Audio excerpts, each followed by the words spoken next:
بسم اللہ الرحمن الرحیم اللہم صلی علی سیدنا و مولانا محمد وعلی آل سیدنا و مولانا محمد وبارک وسلم۔ السلام علیکم، امید کرتا ہوں آپ سب خیریت سے ہوں گے۔ قادری افزائف کی جانب سے ایک بار پھر میں آپ کی خدمت میں حاضر ہوں۔ آج شادی کے لیے استخارہ کیسے کرتے ہیں؟ اگر آپ کے لیے کوئی رشتہ آیا ہے تو آپ یہ جاننا چاہتے ہیں کہ رشتہ جو آیا ہے وہ آپ کے حق میں بہتر ہے یا نہیں، اس کے لیے استخارہ کیسے کرتے ہیں، تو آج انشاءاللہ العزیز آپ کو اس کا طریقہ بتاؤں گا۔ طریقہ بتانے سے پہلے میری آپ تمام حضرات سے درخواست ہے کہ اگر ابھی تک آپ نے ہمارے چینل قادری افزائف کو سبسکرائب نہیں کیا تو سب سے پہلے ہمارے چینل کو سبسکرائب کر لیں تاکہ آپ کو ہر نیا وظیفہ، ہر نیا عمل بآسانی ملتا رہے۔ سامعین، استخارہ کا مطلب ہے اللہ تعالیٰ سے مشورہ کر لینا، اللہ تعالیٰ سے بھلائی طلب کرنا۔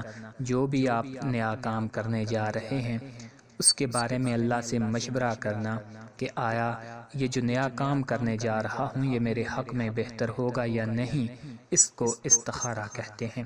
اور شادی کے لیے استخارہ کرنے کا طریقہ نہایت آسان ہے، انشاءاللہ آپ کو ڈیٹیل میں بتاؤں گا کہ کیسے کرتے ہیں۔ جب بھی کسی مرد یا عورت کا رشتہ آئے تو اس کو چاہیے کہ وہ اللہ تعالیٰ سے مشورہ کر کے کوئی قدم اٹھائے، خود سے اپنا فیصلہ نہ کریں، کیونکہ یہ پوری زندگی کا معاملہ ہے۔ اللہ تعالیٰ رحمان ہے، رحیم ہے اور کریم بھی ہے۔ اگر انسان اللہ تعالیٰ سے مشورہ کر کے کام کرے تو وہ بہت سی تکلیفوں اور پریشانیوں سے بچ جاتا ہے۔ اس لیے اپنی زندگی کے سب سے بڑے کام یعنی شادی میں اللہ تعالیٰ کی رضا کو شامل ضرور کریں۔ اس استخارہ کے بہت ہی سمپل سا طریقہ ہے۔ اگر لڑکی ہے تو لڑکی کی ماں یا لڑکی بھی کر سکتی ہے، اگر لڑکا ہے تو وہ خود کرے، یا خود نہیں کر سکتا تو پھر اپنی ماں کو بولے۔ استخارہ کرنے والے کو رات کا ٹائم سلیکٹ کرنا چاہیے، یعنی کہ رات کو یہ استخارہ کرنا چاہیے اور روم میں اکیلے ہونا چاہیے۔ کوئی بھی کسی قسم کی ڈسٹربنس، رکاوٹ یا پریشانی نہیں ہونی چاہیے۔ طریقہ یہ ہے کہ جب رات کو سونے جا رہے ہو، لڑکی ہو یا لڑکا جو بھی استخارہ کر رہا ہو، جب سونے کے لیے جائے تو وضو کرے اور پھر اپنے بستر پر بیٹھ کر 11 بار درود پڑھے۔ درود جو کوئی بھی آپ کو آتا ہے آپ پڑھ لیں، درود ابراہیمی پڑھیں گے تو بہت افضل بات ہے۔ جب 11 مرتبہ درود شریف پڑھ لیں تو 33 دفعہ سورہ فلق پڑھ لیں اور پھر 11 مرتبہ درود شریف پڑھیں اور یہ دعا مانگیں۔ اگر لڑکی ہے تو اس طرح کہے، یا اللہ فلاں بن فلاں، یعنی لڑکے کا نام لے اور اس کی ماں کا نام لے، کا رشتہ آیا ہے، اگر یہ لڑکا میرے حق میں بہتر ہو تو آپ مجھے خواب میں واضح طور پر بتا دیں یا دکھا دیں، اگر بہتر نہیں ہے تو بھی خواب میں واضح طور پر بتا دیں یا دکھا دیں۔ اگر لڑکا استخارہ کر رہا ہے تو وہ اس طرح کہے، یا اللہ فلاں بنت فلاں، لڑکی کا نام اور اس کی ماں کا نام لے، کا رشتہ آیا ہے، اگر یہ لڑکی میرے حق میں بہتر ہے تو آپ مجھے خواب میں واضح طور پر بتا دیں یا دکھا دیں، اگر بہتر نہیں ہے تو بھی خواب میں واضح طور پر بتا دیں یا دکھا دیں، اور سو جائے۔ یہ بات یاد رکھے کہ بستر پاک ہو، 3 دن کے اندر انشاءاللہ رزلٹ آ جائے گا۔ اگر 3 دن میں نہیں آیا تو پھر 11 دن تک یہ عمل کریں، یہ استخارہ کریں۔ استخارہ پھر بتا رہا ہوں کہ یہ استخارہ لڑکی خود بھی کر سکتی ہے جس کے لیے رشتہ آیا، یا لڑکی کی ماں بھی کر سکتی ہے، یا لڑکا خود بھی یا اپنی ماں کو کہہ کر بھی یہ عمل کر سکتے ہیں۔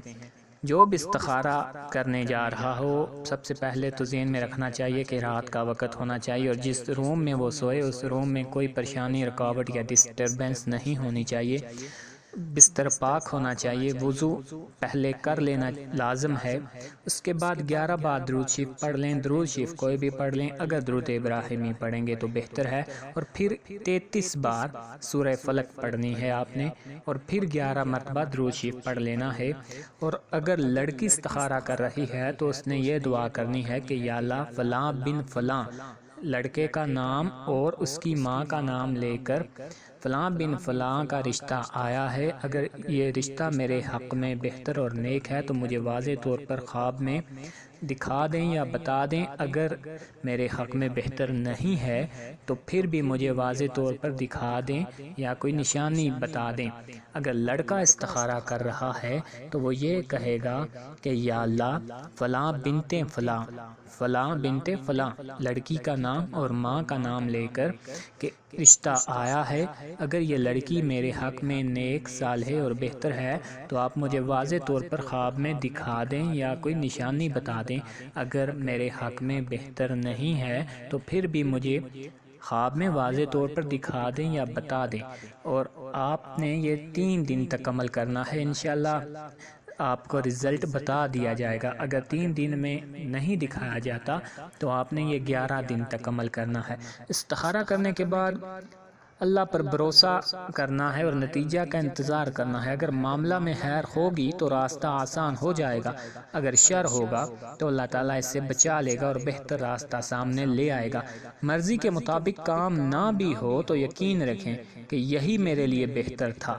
اکثر یہ ہوتا ہے کہ آپ کو کسی سے محبت ہوتی ہے، آپ وہاں شادی کرنا چاہتے ہیں لیکن استخارہ کرتے ہیں تو اس کام کو نہ کرنے کا آپ کو کہا جاتا ہے یا کوئی نشانی دکھائی جاتی ہے تو وہ کام نہ کریں۔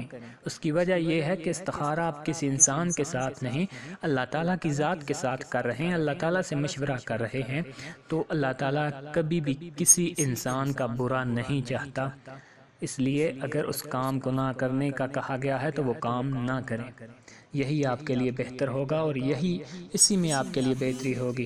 کسی کام کی ابتدا میں یہ محسوس ہو سکتا ہے کہ وہ کام ہمارے حق میں یا آپ کے حق میں بہتر نہیں، لیکن انجام کے اعتبار سے وہ کام بہتر ہوگا۔ نیز یہ بھی لازم ہے کہ جسے ہم خیر سمجھ رہے ہیں وہ واقع خیر ہو، اور جسے ہم ظاہری آنکھ سے شر سمجھ رہے ہیں وہ واقع شر ہو، جیسا کہ ارشاد ربانی ہے سورہ بقرہ کی آیت نمبر 216 میں، ہو سکتا ہے کہ جس چیز کو تم ناپسند کرو وہ تمہارے لیے اچھی ہو، اور جس چیز سے تم محبت کرو وہ تمہارے لیے بری ہو، اور اللہ جانتا ہے تم نہیں جانتے۔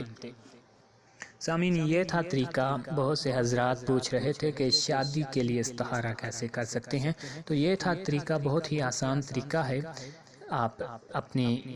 اگر آپ کے لیے کوئی رشتہ آتا ہے تو آپ اس سے جان سکتے ہیں کہ وہ رشتہ آپ کے لیے بہتر ہوگا، نیک ہوگا یا نہیں، اور پھر جو بھی نتیجہ آپ کو دکھایا جائے یا بتایا جائے تو آپ اس پر عمل کریں۔ آخر پہ میری آپ تمام حضرات سے گزارش ہے کہ ہمارے وظائف کو اپنے دوستوں کے ساتھ، اپنے رشتہ داروں کے ساتھ، اپنے چاہنے والوں کے ساتھ بھی شیئر کیا کریں تاکہ زیادہ سے زیادہ لوگ ان سے استفادہ حاصل کر سکیں۔ ہم جو بھی آپ کے ساتھ وظائف عملیات شیئر کرتے ہیں وہ اللہ تعالیٰ کے نیک بندوں، احادیث اور اولیاء اللہ کی کتب سے نکال کر شیئر کرتے ہیں، کوئی بھی وظیفہ عمل ہم اپنی طرف سے نہیں بتاتے۔ تو آخر پہ میری اللہ تعالیٰ سے دعا ہے کہ اللہ تعالیٰ ہم سب کو ایمان والی اور صحت والی زندگی عطا فرمائے۔